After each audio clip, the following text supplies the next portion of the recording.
কিভাবে গলাইদড়ি ব্রিজটা নামকরণ হলো আমরা অনেকের মুখেই শুনেছি, আপনারাও হয়তো শুনেছেন। যদি একটু বিষয়টি বলতেন। আসসালামু আলাইকুম। এখানে হলো বিষয় যে গলাদিড়ি ব্রিজের নাম হইলো একদল মুচিরা তারা গান গেয়ে যাচ্ছিল।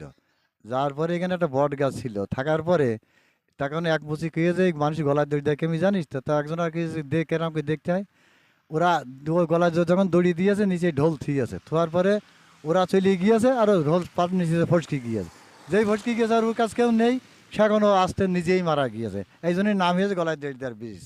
ধন্যবাদ। তো আপনারা শুনলেন আসলে এটা একটি ঐতিহাসিক ঘটনা। কথিত লোকমুখে এই বিষয়টি প্রচলন হয়ে আসছে, আর সেই হিসাবেই এই জায়গাটির নামকরণ হয়ে আসছে। তো এই ভিডিওর মাধ্যমে আপনাদেরকে আরেকটি বিষয় জানিয়ে দিই যে এই রাস্তার অবস্থা খুবই খারাপ ছিল। আপনারা দেখছেন সদ্যই এই রাস্তাটি পিচ করা হয়েছে। শ্রীনগর থেকে জামজামি পর্যন্ত অনেকেই এই রাস্তায় আসতে চাইতেন না। তবে আপনারা এই ভিডিওটি যারা দেখলেন